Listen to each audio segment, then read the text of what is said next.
We were troubles.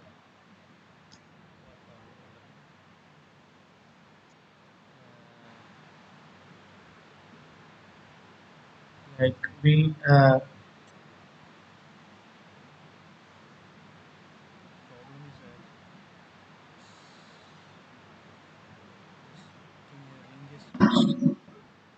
like we make a try before this sometime, right? That one I think one we have to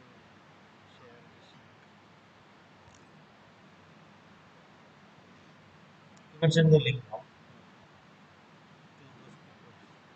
You have the email copy and send to me. Like every different new link for it's a new.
Yeah, that is. I mean,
Now it is running.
Only from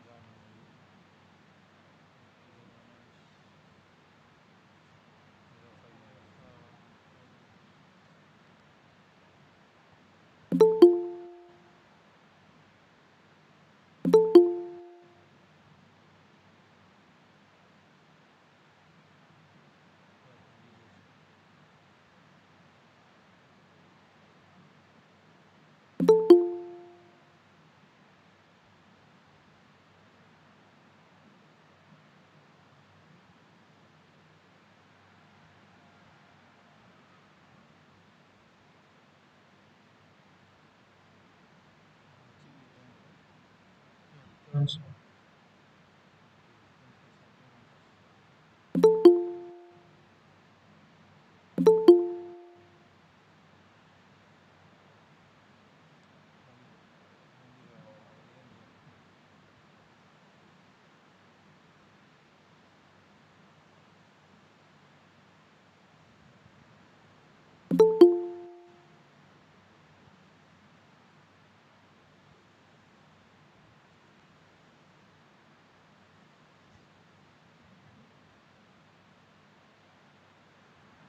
Understand. Okay.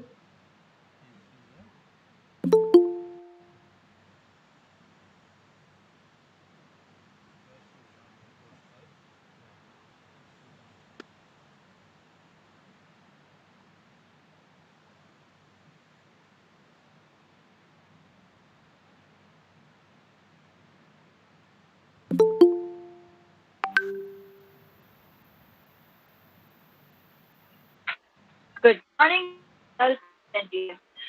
Name is Rashmi Criminology Police Administration. It's a wonderful day and we are celebrating Olympics. So, a very wishing you a happy. We are present here for a webinar comparison on new paradigm in global criminology. I welcome you all on today, and I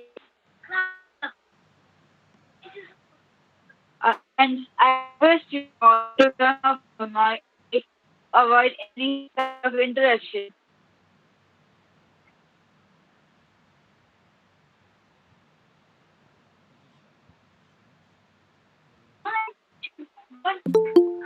So today we have a webinar on new paradigm in global force criminology.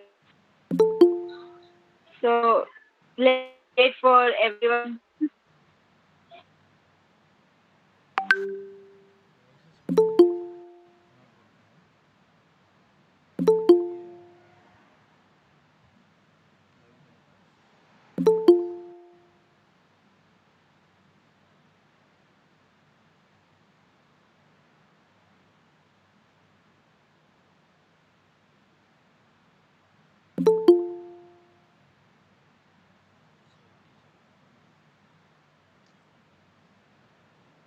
Yes,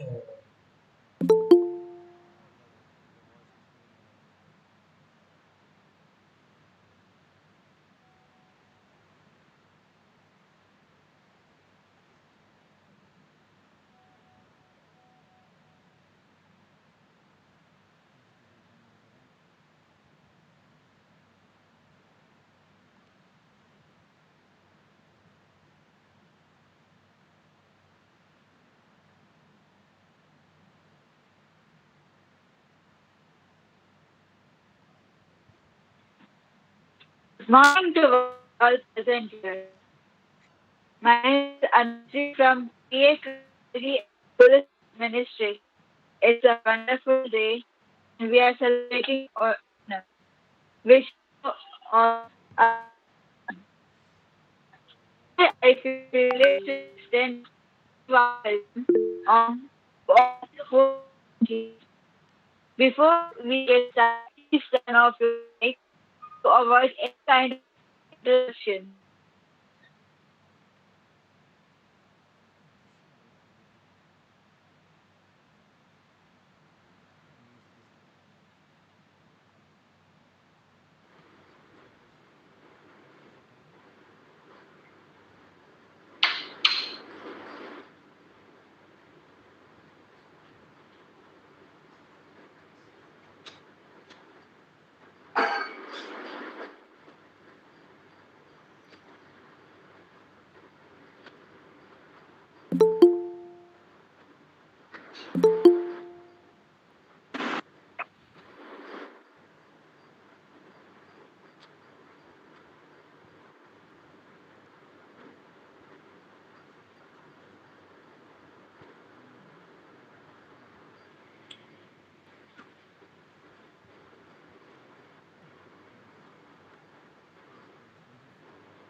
Now Now I I request request our our honorable honorable principal. principal, please make a Welcome. welcome address, please. Very good morning, my dear faculties and the staff members and my dear students and our chief guest, Rashmi Choudari. Welcome to our college, madam. We are very Good happy morning, to sir. invite you. Very Yes. happy to invite you. Please welcome to our college. Thank you, You sir. are going to deliver the new topic, very nice topic, I think so. That's a new paradigm in the global south criminology. Am I right? Yes, That is sir. also very nicely what is going to deliver to our students. Yes, We are sir. very happy to once again invite you, madam. Please, you discuss many details of the topic to our students. They are also very happy to listen your voice and also what's called your communicative delivery lectures. They are also very happy to what is called see you and what is called so listening your all topics. Once again, on behalf of J.H. Agarsen College, welcome to you, madam. God bless you. Thank, Wish you all the best. Thank you very much. thank you, sir. So, shall I begin the presentation? Please, we start the program, Okay. madam. I'm going to share my PPT, so just bear with me. Uh,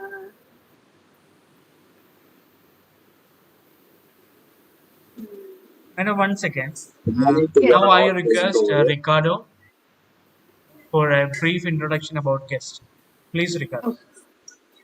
Good morning to one and all present here. Today I will be introducing the chief guest, Ms. Rashmi Choudari. Chief guest will be taking today's webinar on new paradigm in global south criminology. She is currently working as a research officer at of Home Affairs, Government of India, the, the alumna of a Lady Shri Ram College for Women, Delhi University. She holds a MPhil in criminology from Rashtriya Raksha University. She has a myriad of experience, including the trained criminologist pilot project initiated by the RRU and research projects focused on the intersectional experience and issues faced by women and children. Her passion lies in the sociology of punishments and the collateral impact of on families of prisoners. Thank you, ma'am. Now you may continue Yes. the webinar. Thank you so much for the introduction. It is very interesting to be a part of this webinar. I never thought this is a very kind invitation to get to. So I will try to share my screen if I can do it, because this is the first time I'm doing something like this and I have a hard time navigating through the system. Just a minute. Uh,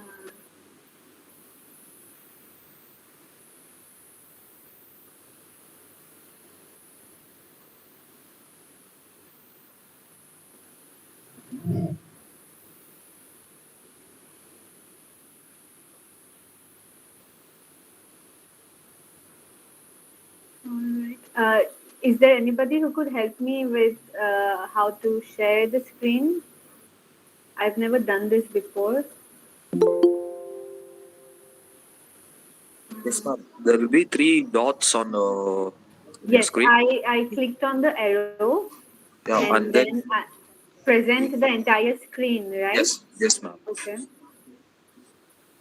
But I can't seem to find my PPT. So should I open it on Google Chrome as well? Yes, ma'am. Okay, just a minute.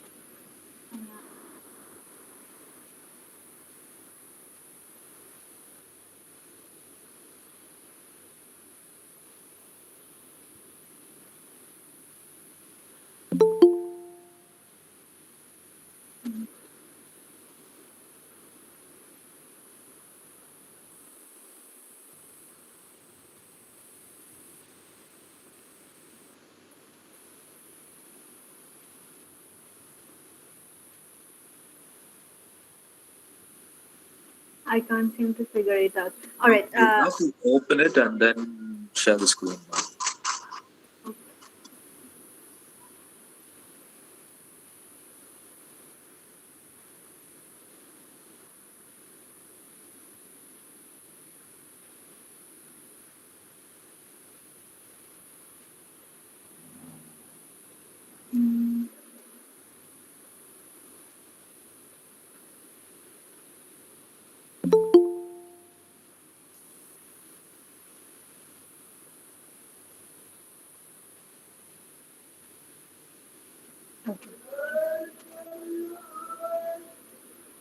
Ma'am, may I help, ma'am? Yes. Can you guys see? Yes, Yes, ma'am. ma'am. Yes? Okay, all right. Just a minute.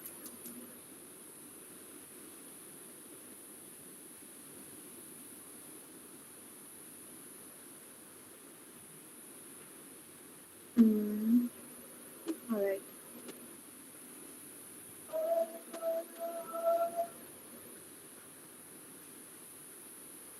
I am so sorry for taking so long. Uh, now the PPT is not visible, right? Yes, ma'am. It was visible, but now it's not visible. Okay. Yeah, now it's visible, ma'am. Okay. All right. Okay.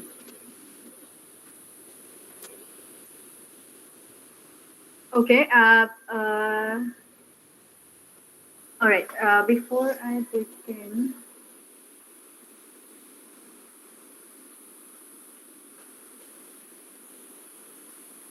is it okay now? Yes, ma'am. All right. Okay. So before I begin, my name is Rashmi. You guys already know about my background and everything, but just to tell you more in detail about my background, as in graduation and then choosing to study criminology, so that you get an idea of where a criminology graduate fits into in India specifically. So I studied psychology for my undergraduation. Then I went on to study criminology, and then I did my MPhil in criminology. So after my master's, I took up my first job, and I started my career with an NGO that was working with children in conflict with law. So I was part of their drug rehabilitation center, which they looked into their psychosocial characteristics of the juveniles. Then I had to submit reports to the Juvenile Justice Board. I was working as a counselor. So since I had a psychology background and I chose counseling psychology as well, so I could fit into that role. But eventually, then after 7 months of working with the NGO, there was this wonderful opportunity with RRU. So it was a first of a kind project in India which focused on translational criminology. So, translational criminology is when academic practitioners and field practitioners work together. So, we were from academic background, so we had a professor who was in charge of us, and we were working with the Ahmedabad City Police. So, this is how translational criminology works, the combining of academic researchers and police practitioners. So this opportunity was a great opportunity to learn new things. We were three of us, and since I was the only girl in the team, so I had to look into the violence against women and children, specifically in Ahmedabad. So we derived the data from the State Crime Records Bureau, and from that we did statistical analysis, and then we figured out the spatio-temporal patterns of crime. Specifically, I studied chain snatching and molestation, which included rape as well. So this is how we fitted into the project. But unfortunately, the project only lasted for a year, and after that I had to move into another NGO. So I started working. I My area of interest is specifically focusing on two vulnerable sections of population in India. It is women and children. So my uh, area of interest lies around them. So then I started working for a project which was studying child abuse in government run schools. this was a time-bound project. So we had like 3 to 4 months to finish up the entire project and submit the report and everything. And after that, then I thought that I should, even though I started working, the professional experience is very important, even right after your master's. And but I thought I lacked certain skills to be a researcher, and that's when I decided to move study further. So I decided to pursue MPhil in criminology. So I did that under Professor K. Shankar, and it was for a year. Unfortunately, I think MPhil as a degree is not recognized anymore according to the guidelines that has come up recently. But that gave me a boost to get a clear idea of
okay, all right, great.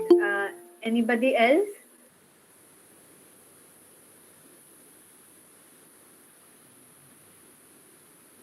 Anybody can unmute Ma'am, I'm themselves. Yes. Krishnaja. Yes. Yeah.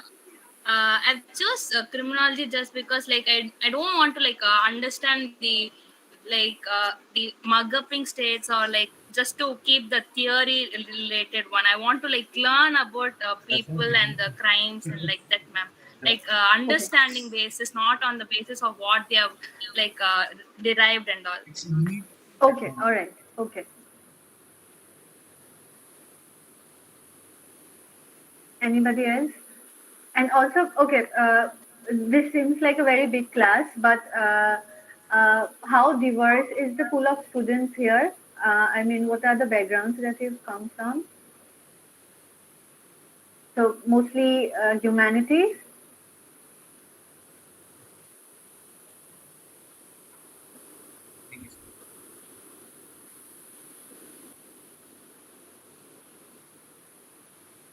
I didn't get you, ma'am. I mean, what all did you study in your 11th and 12th? So how diverse is it? I mean, Commerce, ma'am. okay, commerce. All right. Okay. Ma'am, Science. ma'am, Yes. I took science, ma'am. Science. Okay. All right. And I also science, what ma'am. led you to criminology, if I may ask? Actually, my friend was interested in taking criminology, Hmm. so he inspired me to choose this course, ma'am. Okay. So your friend is also with you here? No, ma'am. At last, he did not choose criminology because of his parents' situation. Okay. All right. Okay. Okay. So, but you are sticking to it for the time being. Yes. Okay. Great. Great. All right. I feel it's easier than other groups, ma'am. I'm sorry. What did you say? I feel it's easier than the other groups, ma'am. Okay. All right. Okay. All right. So this is what I was saying. I would not take up too much of your time in discussing this before I begin the real matter. I just wanted to say that even for me, so I'll talk more about myself as well, so that you get a picture of how things work. And since I've studied criminology for masters and everything, so before I chose psychology for multiple reasons. And then there was this time where I thought I did not want to continue with psychology anymore, because I was not interested with clinical psychology, and I would not have been able to do it for the rest of my life. So this is where I got to know. Even I got to know from a friend. She was already studying criminology.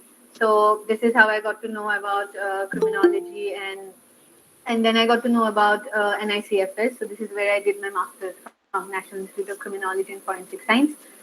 And then that is where I applied for it, and then I started the journey with criminology. So along my educational background and professional experiences, eventually I learned that criminology is just not a standalone discipline.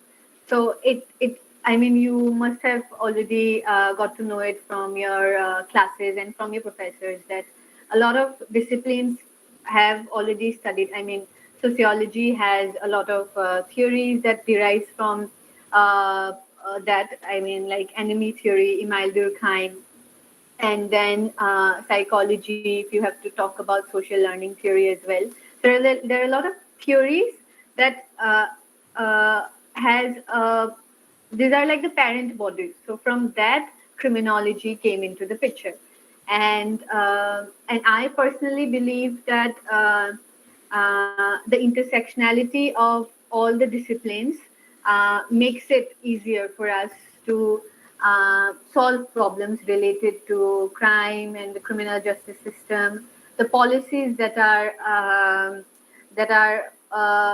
proposed by the government. I mean, there are a lot of things that we need to look into. So that's why criminology matters so much. I mean, I do not want to, I want to paint a very positive picture of why criminology and its growth in India matters so much. All right, let's move on to the next slide. This is a very basic question. So, what do you think is the primary reason for people to commit crimes? Again, I want to point out that there are no right or wrong answers here. I want to keep the discussion as engaging as possible. So feel free to speak your mind. There could be, I mean, you could agree with something. Somebody could agree with unemployment. Somebody could say that ineffective deterrence is the reason why people commit crimes. So I want to hear from you all. What do you think is the primary reason for people to commit crimes?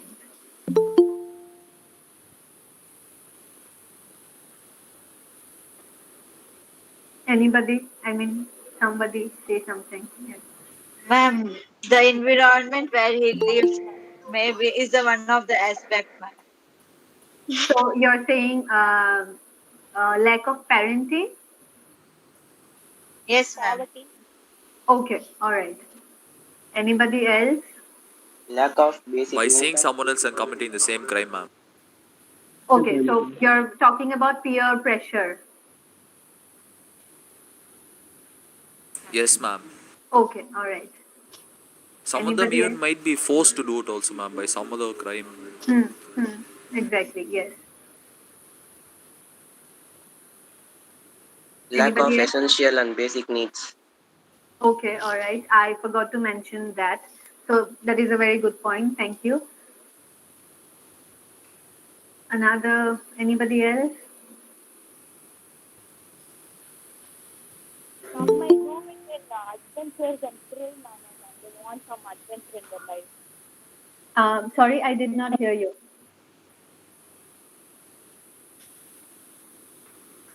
Ma'am, some people may do it for their adventure life, ma'am. All right.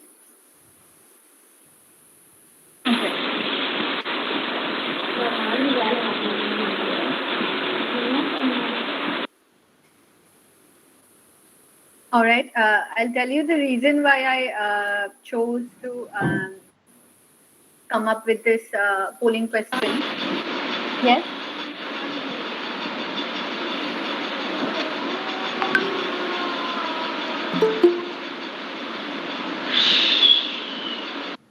Yeah, I could not hear you.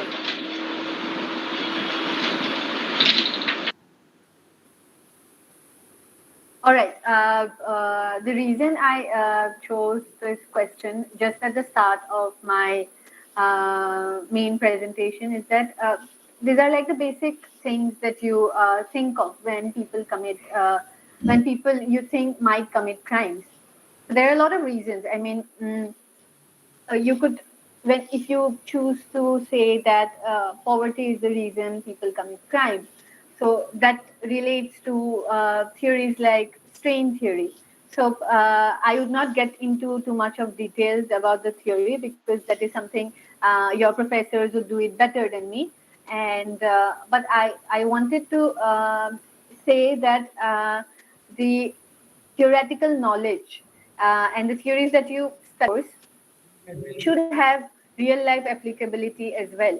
And you might also know that most of the theories were derived uh, in countries which were not in India. So you're studying a lot of things which were mostly proposed in the American context, in the European context. So and there are a lot of difference in those countries and in India. So so that is very important to know because when you talk about policies, when eventually there are things that you want to have a solid implication on people, right? And how do you have implication on people? You come up with policies. There are government guidelines that has been proposed, and then that reflects onto the community. So that is why it is important to know that there are different socio-cultural contexts that we need to look into before jumping into conclusions that, oh no, you know what, poverty is the only reason people commit crime. That might not be the actual reason at all, because we need to look at the context of the crime, the context of the person that committed the crime, and the circumstances which led him to. So when we talk about circumstances, we need to look into his background as well, as in his childhood experiences, the type of resources he had access to, educational qualifications, because there are a lot of theories that also say that when it comes to a specific issue like terrorism. So initially there was this reasoning that only illiterate people get into crimes or decide to get into the path of criminality. But it is not true anymore because we see white collar crimes. White collar crimes are when somebody in a powerful position abuses their power. That is a white collar crime. We have cyber crimes now. So criminology changes with the social and the cultural context, and that is very important to look into. Theories are important because that provides the basis, that it provides the foundation to build on to further theories. I mean, you could always replicate the theories and test them and see whether it is applicable in India or not. Am I making sense as of now? Are you guys able to understand what I'm saying? Yes. Yes? Yes, ma'am. Okay, all right. Okay, thank you. I'll move ahead. All right. So, can anybody have you heard about the term global south? No, ma'am. Anybody? Yes? No, ma'am. No? Okay. So, you guys have not come across the term global south.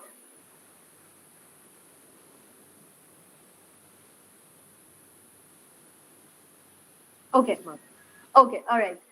So the reason I chose this topic is because also I myself recently came across this term just when I was finishing up my just before I began my MPhil. So this is also something I did not know about at all, and later I realized that this is something very important. I mean, very topical, very relevant to how the growth of criminology matters in India as well. So, in very layman term, I would say global south and global north. So, in very simple terms, it is the difference between rich and poor countries of the world. So, just like I said before, that most of the criminological knowledge has been conceived in the global north. So, most of the theories, I mean, if you talk about routine activities theory, they were all broken windows theory. They were all specifically broken windows were specifically proposed in New York. That's when the crime were very high in the 60s and 70s. The crime rates soared in New York, and that is when the theory came into the picture. And that is what we study also, because we need to study the history and the bulk of knowledge that we have in criminology from the global north. But at the same time, I also think that global south is mostly places like it covers continents like Asia, Africa, Central and South America. So these are the countries which are comparatively poorer than the global north countries. So global north would include US, Canada, then Europe, then Australia and New Zealand is in the Asia Pacific region, but still they are global north. So that is why I think it is very important to. There are two reasons mostly why I think we should know about the global divide that we have between global north and global south. So in India, we have a very unique cultural context, right? I mean, we have a strong patriarchy. There are differences in gender roles. Then we have the very important caste system. Then we have religion. I mean, if we all know how important it is in recent times, religion and caste, because we keep hearing about them in newspaper headlines every now and then. And so that's why it is very important. So when the criminological theories were built in the global north, they did not have a caste system to look into. There was class. Class is also there in America. So we have upper class, middle class, lower class. Even in India, we have that. But there are differences. There are nuances that we need to look into. So I think it is not fair to just study about the criminological theories that was conceived there, and then try to see if we can replicate them in the Indian context. So that is why the importance of the topic that we are discussing today. Moving along, all right. So again, like I said, the when you talk about theories, you talk about the generalizability of the theory, whether it could be applicable to a wide group of population. So there are a lot of things that there are a lot of quantitative studies that have been done so far, where the theories of the global north were replicated and assessed whether they made sense in the Asian context. So what they found out that they had very contradictory findings as to why they were could not be replicated to the Asian context, because it the entire we have an entire different political system. We have our own culture. We have our own customs and tradition that is very important. And for criminology, it is also important because criminology changes with the contemporary society. So I mean, we if we talk about the contemporary society at the present context, in India, there are a lot of things that we need to look into. So with the pandemic starting, COVID-19 pandemic, so we decided that we got to know that there are a lot of digital divide. So with a lot of on classes moving online, there are a lot of people who did not have access to smartphones, who did not have access to internet. These are like basic things that that is needed, right? These are the basic human needs. I mean, now. So if you do not have it, then there are a lot of cases where the child committed suicide, the child killed the parent because the parent could not provide him the smartphone. So that is how I'm relating it to the topic here today, is that we need to look at the divide that we have in India. It is, I mean, I think that there are significant contributions that have been made in the global north, and I'm not criticizing any of it, but at the same time I think it is time to move beyond the global north and look into our South Asian context as well. All right. Is it clear as of now? Yes, ma'am. Yes? Okay. So I'm just going to take a quick opinion poll here. Um, Share any cultural peculiarity that you think is unique to the state you belong to. Anybody? I mean, are you all mostly from South? Kerala? No, ma'am. No, ma'am. I am from Where are north side. North? Okay. All right. North from where? Uttarakhand, ma'am. You okay? Uttarakhand. All right. Lovely place. Yes, ma'am. Yes. Anybody else? All right. Anushiri, right? Yes, ma'am. Yes. Can you say something very peculiar about Uttarakhand, which do you think is different from the rest of the country? My state, Hmm. Devnagari, ma'am. Devnagari. The place where Devnagari. Okay. Yes, ma'am. The place where I live is the Ganga River is flowing near my house. Okay. It's about 30 kilometers away from my home. Then All right. the best part of my country, my state is Mhm. that every spiritual every spirituality is come from my side itself. Okay. So you would say that religion plays a very important role in the place that you come from. Yes, ma'am. Okay. All right. Anybody else? Anybody from Kerala or down south? Anybody from the western part or the northeastern part? I myself, I am from Assam, so Chennai, ma'am. Kanyakumari. Chennai, Is ma'am. there, sorry, I did not hear you.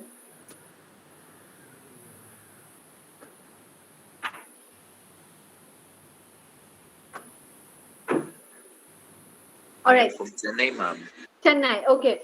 So, do you think Chennai has any specific cultural um peculiarity, which you think it could have a role in maybe understanding the human behavior and the culture there? You can find a lot of people here, ma'am. Like different culture kind of people Mm. are here. Okay. So it's like a melting pot, right? Metropolitan city. Yes. Okay. We have a lot of temples. Mm. Mahabalipuram is famous here. Okay.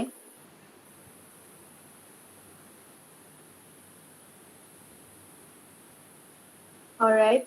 I feel it's heart of Tamil Nadu, ma'am. Okay. All right.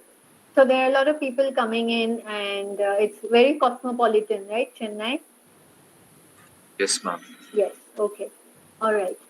So the thing is, the reason I asked this question is my own MPhil research was on spouses of incarcerated prisoners in Assam. So that is my home state. So I come from the northeastern part of the country. And when you study the sociology of India, so you realize that we have two kinship systems. So there is matrilineal and patrilineal system as well, very strong in the northern belt of the country. So we all know how UP is, how Rajasthan is, Delhi, where I am currently now.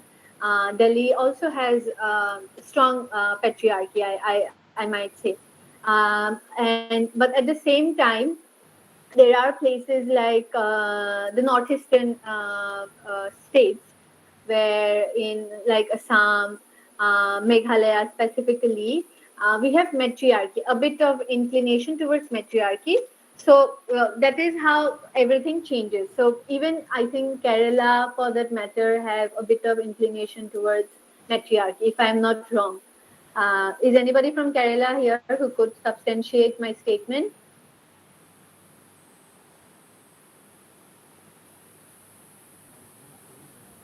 Is anybody from Kerala? Yes, Yes. So, madam. what do you think? Yeah, it's some part from Kerala, like Kannur district and Kasaragod Okay. district. It is a northern part of Kerala, and they have this Okay. kind of matriarchy system. Other All right. district, they are following this patriarchy. So, Patriarchy. Okay. All right. Okay. So, all right. Thank you. So the reason I decided to bring in the differences is that when I did my MPhil study, so my topic was already very well documented in the global north, as expected. So there are a lot of research that is being done on the area, specifically focusing on sociology of punishment. So sociology of punishment means that when we talk about imprisonment, when we talk about incarceration and everything, so if I get involved with the criminal justice system, it is not just me alone that is going to suffer, that is going to go through the trial. It is my family members as well. So we all know that, right? So and that is what I wanted to discover, that women who are married to incarcerated husbands, the husbands committed crimes and they've been in the prison, but their wives also had to deal with a lot of challenges, a lot of difficulties, and just because they have been associated with somebody who is in prison. So we all know how our society reacts to somebody in prison, somebody who is in prison. So that social stigma, that stereotypical cultural differences that somebody has to go through has a lot of differences in the way our country is also divided. So one fascinating finding from my MPhil study was that since my population was mostly from Assam, so I got to find out that there was no social stigma on these women, and it was surprising because I thought if somebody, I was thinking that I think in India overall, generally, if you talk about it, that if somebody goes to prison, there are a lot of people who's going to talk about it behind your back, right? They're not gonna talk to you anymore. They might dissolve the ties with you. They might stop coming to your house. They might they'll stop calling you even. So they might not even let you participate in cultural activities of the community. So there are a lot of things that happens in the lives of these women. So but in Assam, surprisingly, there was nothing, no social stigma at all.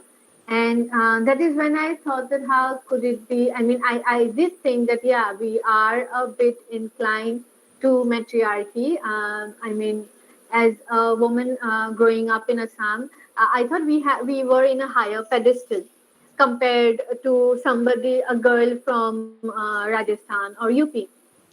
So that is when I thought that the culture in India itself is so vast. I mean, so diverse.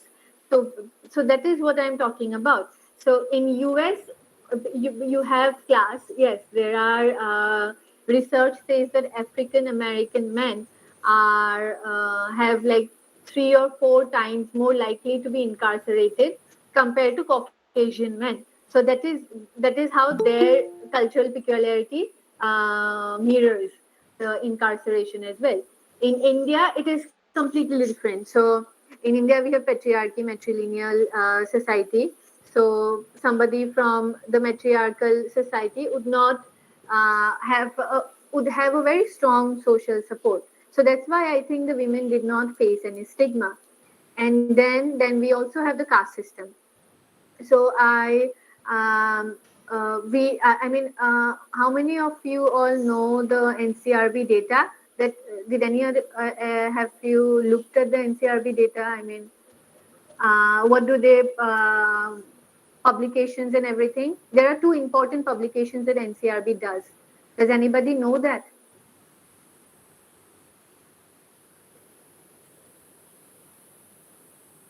Crime NCR, statistics every year they will publish. yes.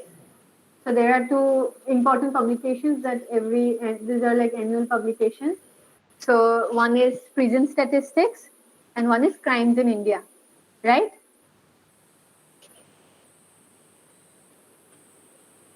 So the thing is, so NCRB, even for that matter, I mean, they publish this report annually, and they also state that there is a disproportionate number of prisoners coming out of coming out of scheduled castes, scheduled tribes, and other backward classes. So why do we have that? So the thing is, even in our contemporary society, uh, even if I mean, I am talking from privilege, right? We all have a bit of privileges compared to some people. That's why we've been able to conduct this webinar. Everybody of you have laptops, right? So somebody might not have a laptop. Somebody do not even have internet access. So these are privileges that we have compared to some people. But at the same time, that some people is not a very less percentage. I mean, in India, according to the recent data that I could get, is that around 64% of the total inmates population comes from um, socially deprived backgrounds. So that is a really big number, right? 64% of the total inmates population, and we have like 1.3 billion people in our country. So, so that is why I'm saying that things like caste, things like religion. So I don't want to make this webinar very political. I always, when I was preparing for the presentation, I thought, should I even talk about religion? Should I even talk about caste? Because these are very sensitive topics, and not everybody would be comfortable talking about it. But I also thought that I think it is high time that we talk about all this, because if we are studying a discipline, criminology, that affects disproportionately people from SC, ST, and OBC population. So if we do not talk about them, then we cannot even come up with policies that will uplift them, right? Am I making sense?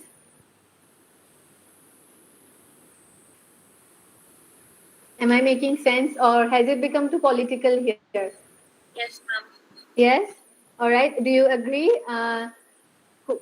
How many of you agree with the statement that I just said?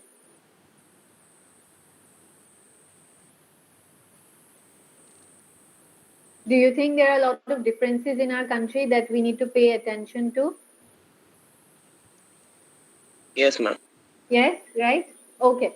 All right. I'll just quickly, I think I just have 10 more minutes. All right.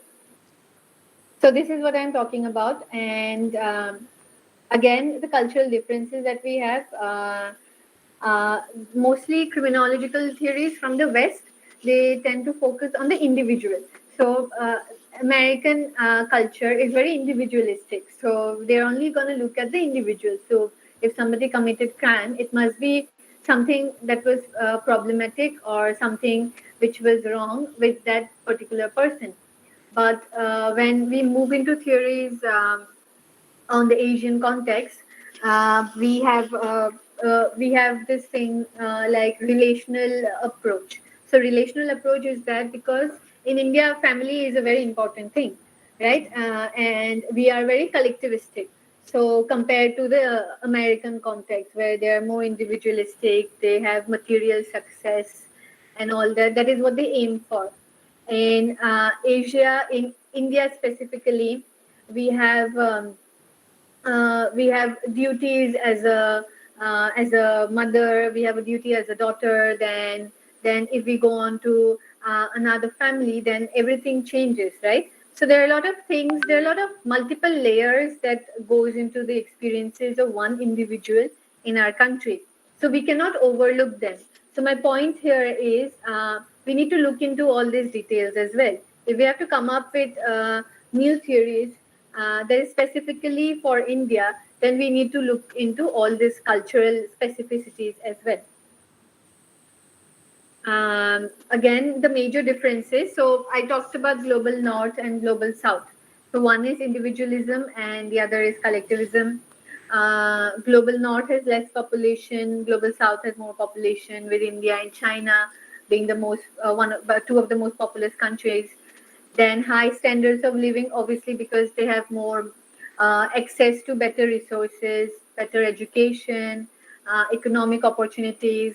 We have low standards of living because of all this. We do not everybody has equal privileges, right?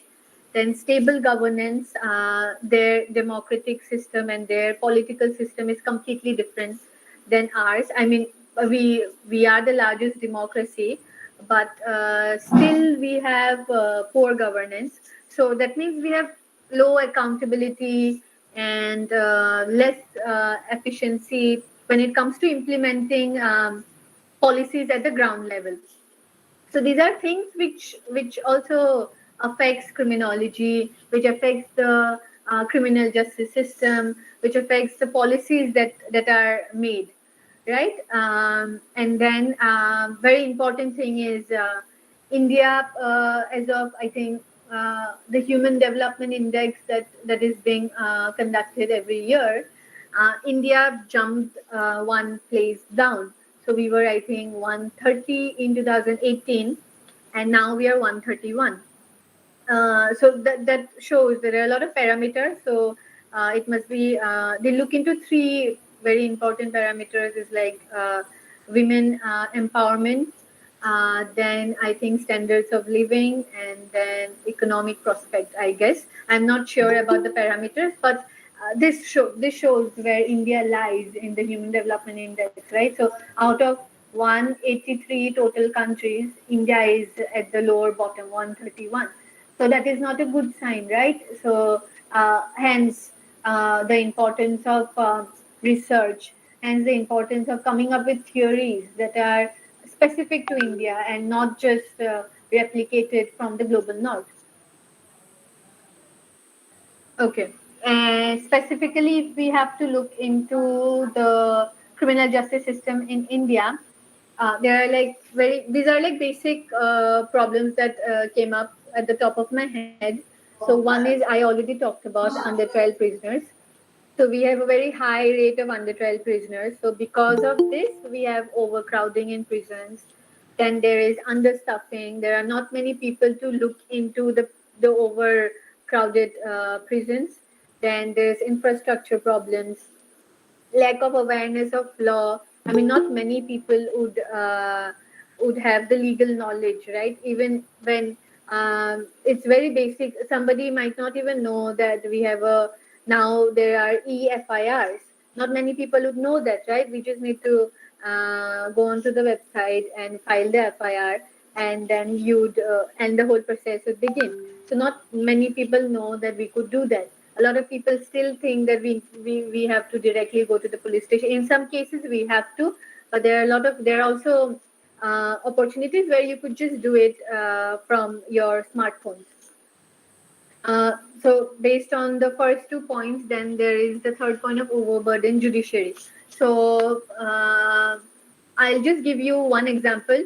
Is that I think as of now, for like we have just one judge for almost 1 million people in India. And for female judges, the sanctioned strength is, I think, 34 for female judges in the Supreme Court. But we just have one female judge. So that's where you see how we are lagging behind. So even though we have a sanctioned number of seats, we do not have. I mean, women are not coming up to the Supreme Court.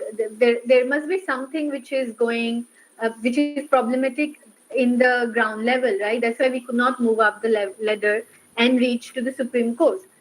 Then again, as I talked about, weak or absent accountability mechanisms. So there are a lot of Asia specifically have problems of corruption. The political landscape is very different compared to the global north. So we that's why these are things that affects the entire system, and not just criminal justice system, but a lot of other areas as well. But since I'm specifically focusing on prison here, so these are things that matters as well. Again, so moving on to something which is positive. So as of now, I've only been talking about the problems, right? And that is not something I want to leave my webinar on a very bleak note. I do not want to do that.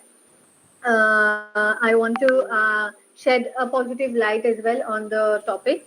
So, the growth of criminology in India and Asia also has been growing so far. I mean, there are a lot of societies, there are a lot of journals, then there are a lot of even undergraduate programs. I mean, there are a lot. I think now.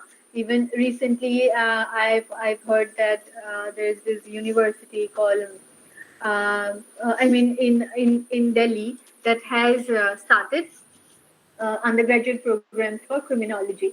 So these are things which were not there before. And because if there was, then I could have studied, but there was not. So that's why I went on to study psychology and then masters in criminology. So that is what I'm saying is that the proliferation of research and publications is very important. So if you have to, in India specifically, we have Indian Society of Criminology, which was started in the 1970s, and it is still going strong. I think recently they conducted their 41st criminology conference, if I'm not wrong. Then there is South Asian Society of Criminology and Victimology. They have their own journals as well, which are on UGC Care List and Scopus Index. So these are positive things that is happening in the country as well. So we cannot we have to give them their due importance. I mean, there are a lot of people, there are a lot of known scholars and researchers that have started the whole journal thing, and then they're moving along for the advancement of criminology and related social sciences field. All right. So why I think this is important that we study the difference between that we know the difference between global south and global north is that uh, we cannot let the narrative that was built on the Western context be be spoken about our own context as well, because it does not make sense. When I talk about global South and global North, we've all got to see the differences. They're very basic differences, but there are a lot of other multiple layers of differences as well. So there are a lot of things that needs to be looked into, and studying global south and global north. I mean, in recent times, I think a lot of scholars from Asia, they've already started collaborating with scholars from global south, sorry, global north, and they're developing new theories. I think there's one new theory which talks about relational justice. So relational justice is more like what I talked about, how important our association is with other people, instead of looking at just individualistic behavior, which more the northern countries do. Then we need to form a more inclusive discourse on criminology, because how else will we fit in, right? I mean, there are a lot of things that India has to offer, criminology in India has to offer. So that divide, we do not want to have the bulk of knowledge just coming from US or just coming from the UK. There needs to be a lot of knowledge, a lot of intellectual property coming from India as well. So this knowing about global South and global North is important to breach that gap. And yes, so I think with this, I would like to end my discussion here. And do we have Q and A's, or I don't know how it works. I think I only had 1 hour, right?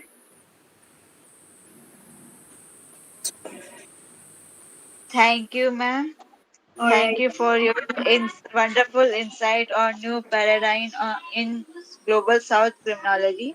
Thank you so Now much. shall now shall we proceed to question and answer session, because there Yes, are yes, many students who are yes. not clear till now. So Okay, all right. Okay. may I request all the students to proceed with the question that you have.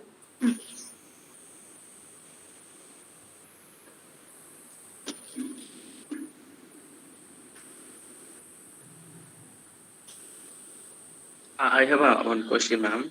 Yes. Is there how many departments have want the recruitment's criminology, ma'am? You are in a home affairs, right, ma'am? Yes, yes. Right. That how many departments? What are the departments, ma'am? Can you please? Okay, all right. So the thing is, uh, one good thing about criminology is that we really fit into the government level ministries. So I would say I am at MHA. So there are a lot of positions which are similar to my current position as well at Ministry of External Affairs. So these are two key departments that look into social sciences background. So that's why I could join in MHA, because of my background as a criminology student. And even Ministry of Women and Child Development would look into somebody who has a criminology background, because women child development, you could look into their section of violence against women and children. So I think key specifically, I would say three very at the ministerial level. These are the key departments that hire criminology students. And I think if you could look into their websites, there are a lot of other ministries also that will eventually hire somebody with a criminology background. You just need to look into their websites, because that is how I got the job. So I would say that keep looking at their websites regularly if you can. So they have recruitment on consultant positions, on contractual positions. So these are very good opportunities for people like us, right? So eventually, I mean, we would not. I mean, you if you have to look for permanent positions, you have to clear SSC, but I did not sit for SSC, and mine was a very direct recruitment. So there were, like, they asked for the resume, and there was a pro forma.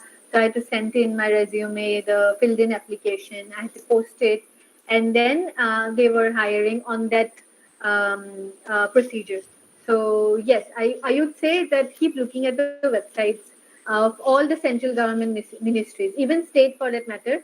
Specifically to your state, I think anybody would be willing to hire somebody with a criminology degree. Yes. The Does it answer your question? Yeah, ma'am. Yeah, thank Okay. you. All right. Thank you.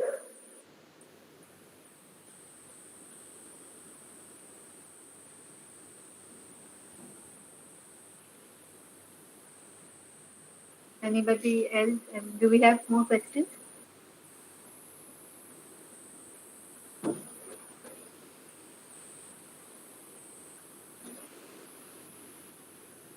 Shall we proceed to the end of the session? One more question, ma'am. Is there any direct recruitment for criminology degree, ma'am? Direct recruitment.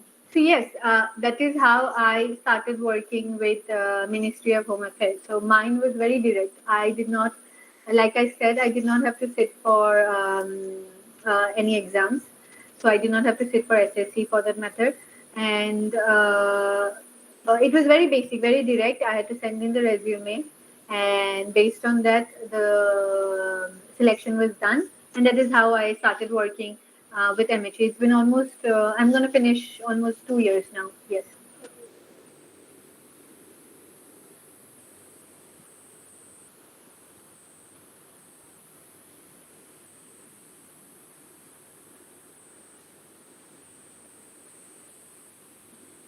All right.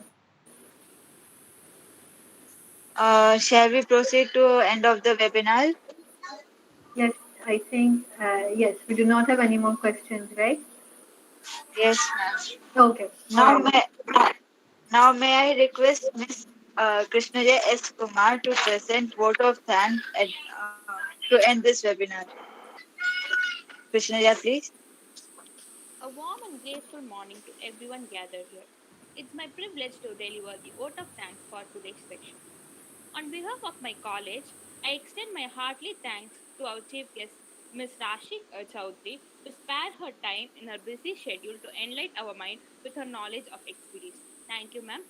I immensely Thank you. thank our college management of JH Agarsen College, our college principal, Department of Criminology staffs, and other worthy teachers for their support for making this session a successful one. An event cannot happen overnight. So, I would like to thank our webinar committee led by Mr. Aslam Mueddin, who has not stopped improvising the whole team.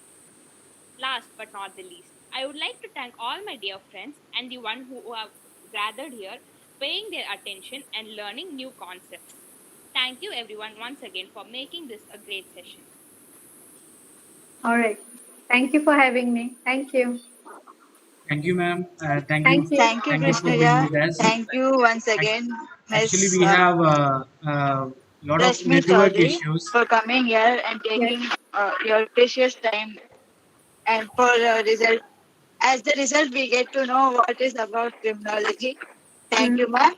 All right. Thank Thank you so you. much. Yes. We will meet you next time. We Yes, hope yes. you Sure, will. sure. Yes. All right. Thank you. Thank you, Bye. ma'am. Bye. Yes. Bye. Thank you, ma'am. Thank you. Bye. Yes. Thank you, ma'am. Thank you. All right. Thank you, ma'am. Thank you. Bye. Thank you, ma'am. Thank you. Thank you so much. Thank you for having me. Thank you, Thank you, ma'am. ma'am. Thank you. Thank you, ma'am. Thank you. Thank you, ma'am.